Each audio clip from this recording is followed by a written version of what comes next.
Yo, what's going on, guys? Hope you guys are having an amazing day, but we are back with another schedule preview, this time of the Vanderbilt Commodores.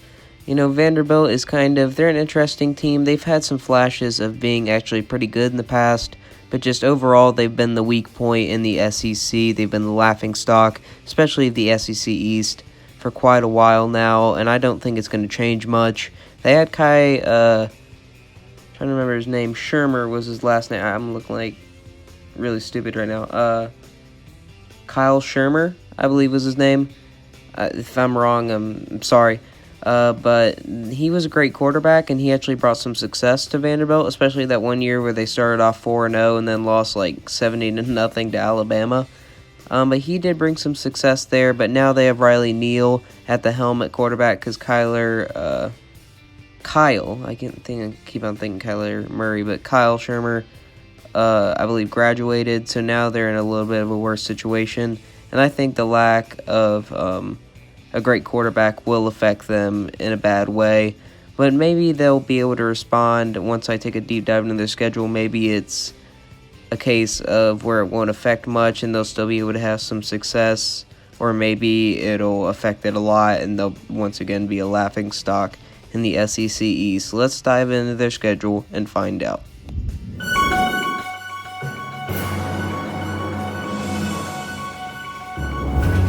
So Vanderbilt starts off at home, but not in a cupcake game, actually in a very, very difficult game, probably their most difficult of the season. It's very, very interesting to see an SEC on SEC matchup to start off the year. You rarely ever see that. I think they're starting to transition into more difficult games for teams in week one, and I do think that this will be a big challenge for Vanderbilt. I think they're going to come out hyped up, excited, and they'll be able to stay in it for the first half, and then Georgia will just run all over them in the second half.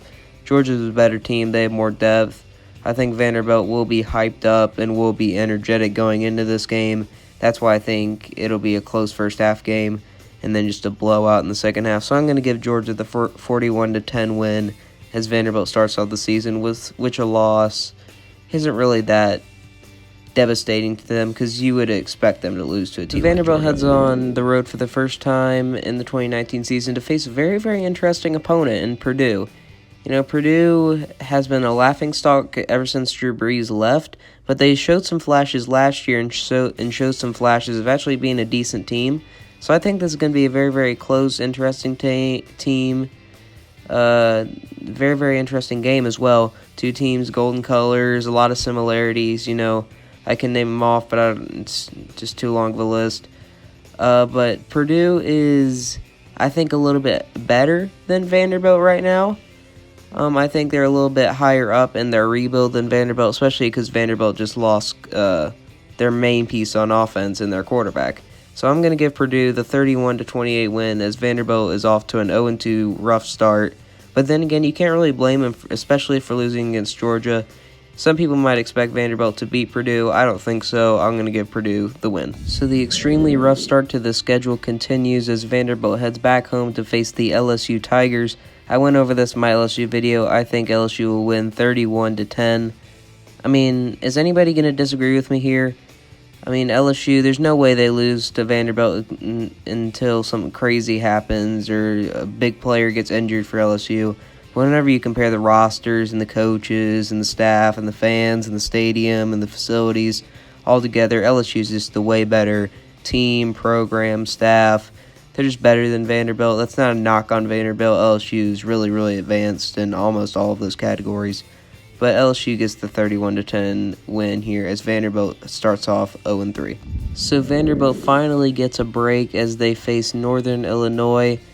I think just another, cupcake game. I think they deserve it, though, after the rough start that they've had to this season, facing two SEC opponents and a Big Ten opponent in the first 3 weeks. No team has that difficult of a start to their schedule.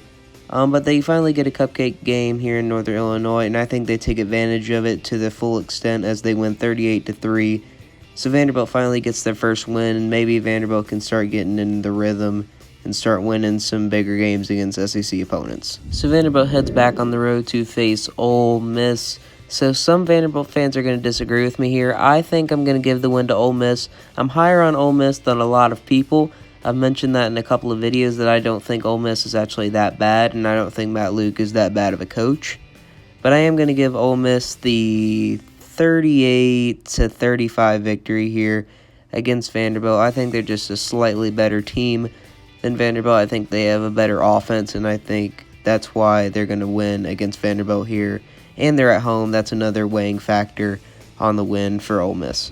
So Vanderbilt heads back home for kind of just a regular cupcake game against UNLV. I fully expect Vanderbilt to come out victorious in this game. 31-0. It's no big deal. Vanderbilt will just take care of UNLV fairly quickly. It won't be much of a game, and Vanderbilt will move on to the real meat of their schedule.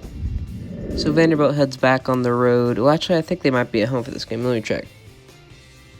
They're actually at home for this game. My mistake. They are at home against Missouri.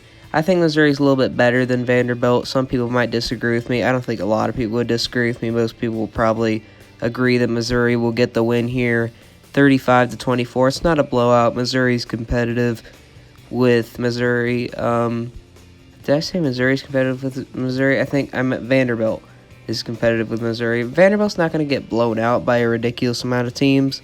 But then again, they're not going to win a ridiculous amount of games either. They're just kind of a team that doesn't really get blown out too often, is able to compete but not really win many games. They don't really have the players to get it done whenever it really counts. But I'm going to give the win to Missouri.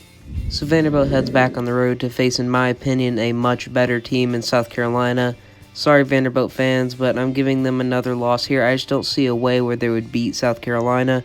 South Carolina's just better in every way. They have a more complete roster with a more complete staff. They're just better. That's not really a knock on Vanderbilt. I mean, Vanderbilt's program needs to get more committed if they want to start winning some actual SEC games, because they're not beating teams like South Carolina until they get committed. So South Carolina wins 31-14 as Vanderbilt's season continues to go rapidly downhill. So Vanderbilt stays on the road to face Florida. It's kind of a South Carolina situation similar to that. Florida's just better than Vanderbilt in every single way. And you're going to see that reoccur a lot. A lot of teams are just way better than Vanderbilt. I mean, let's just take a look in the East. Florida, Georgia, Kentucky, South Carolina, Missouri. Vanderbilt can't even come close to Tennessee. Vanderbilt's just in a category of awfulness all on their own. There's nobody really with them in the East. I mean, there's some mediocre teams in the East like Missouri and Tennessee right now, but they're at least have some positives going for them. Vanderbilt just has no positives going for them. That's why I'm giving the 35-17 win to Florida. It's just Florida is so much more committed. Football is a huge deal down there, while as Vanderbilt, it should be a big deal. You're in the SEC. That is a huge deal for you to be in the SEC. That is a huge honor. And you just treat it like it's nothing, and you don't put any money into it, and you just don't invest, recruiting, facilities, all that. That's why you've been the worst team in the SEC East for years and years, and you will be the worst team in the SEC East for years to come if you don't start investing. After two tough road games, Vanderbilt heads back home to face the Kentucky Wildcats. I went over this in my Kentucky video. I think Kentucky will win in a pretty boring, low-scoring game. I don't think either of these teams have a very good offense, but I do think Kentucky will win. Again, it's the South Carolina, it's the Florida situation, and it's basically every other team in the SEC besides Arkansas situation. They're just better than Vanderbilt. I think they'll win 20-10. It'll be a boring game. Probably won't even be on TV except it's for SEC alternate or something like that. Not a lot of people are going to watch it because everybody knows the result, and it's not going to be an entertaining game. Everybody knows that Kentucky will win, and it's not exactly the most exciting game in the world. I think it'll just be a low-scoring, physical game, and Kentucky just has a better coaching staff and way more depth. And that's why I think that they will defeat Vanderbilt here. So Vanderbilt in kind of a nothing game between their Kentucky game and their Tennessee game, two of their biggest rivals of the year. They face, I believe, East Tennessee State. I think that's right. Again, another school that I haven't heard much about and I don't know much about. But obviously I'm assuming that because Vanderbilt's an SEC team, even though they're not a great SEC team, that they'll still defeat mediocre Eastern Tennessee team, Tennessee State. Sorry, don't get mad at me because I know hundreds of millions of Eastern Tennessee State fans are going to be watching this video. But I mean, I think Vanderbilt will win 45-3 and probably their best win of the season, which isn't really nothing to get too excited about for the future of your organization and program. So Vanderbilt ends off the year on the road, I believe, against the Tennessee Volunteers. Yes, they are on the road against Tennessee. This is a very, very interesting matchup. I think this is the one game that Vanderbilt legit has a shot to win in the SEC, either this game or Ole Miss. Those are really the only two games where you can make an argument for Vanderbilt to win. But I still don't believe that they're going to win. I'm a more big believer in Tennessee than a lot of people are. I think that Jeremy Pruitt knows what he's doing at Tennessee. He's a great recruiter and a great coach, and that's a great combination. He has everything that you want in a coach, and I think he's making a lot of progress with his Tennessee team. So I do believe that Tennessee will win. Just it comes down to, I think on a roster perspective, these two teams are somewhat similar. But just from a coaching perspective, I think Tennessee has the edge. So I'm going to give Tennessee the 24-21 victory here against Vanderbilt to end off the year, as Vanderbilt ends off the year winless in conference play. So I've talked some trash about Vanderbilt in this video, not as much as I talked about Arkansas. Go check out that video. But it will not, if you're an Arkansas fan, it'll just make you mad. But so Vanderbilt fans, I'm gonna be real with you here for a minute. There is a way that you can fix your organization. No organization is unfixable. Look at Florida. Florida was down in the dumps for many years. Like the past 10 years, we've been terrible. Now we're starting to get some success on our side. It starts off investment. Get better facilities, invest your money, get a better coach.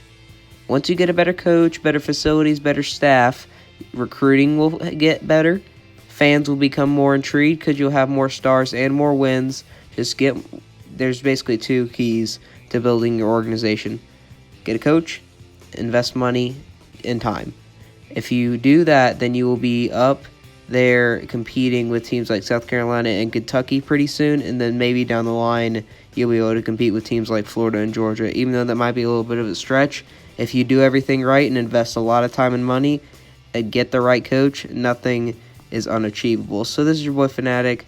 I hope you guys have an amazing day. I'll see you guys in the next one. Like, comment, and subscribe. Go check out my other videos, and peace.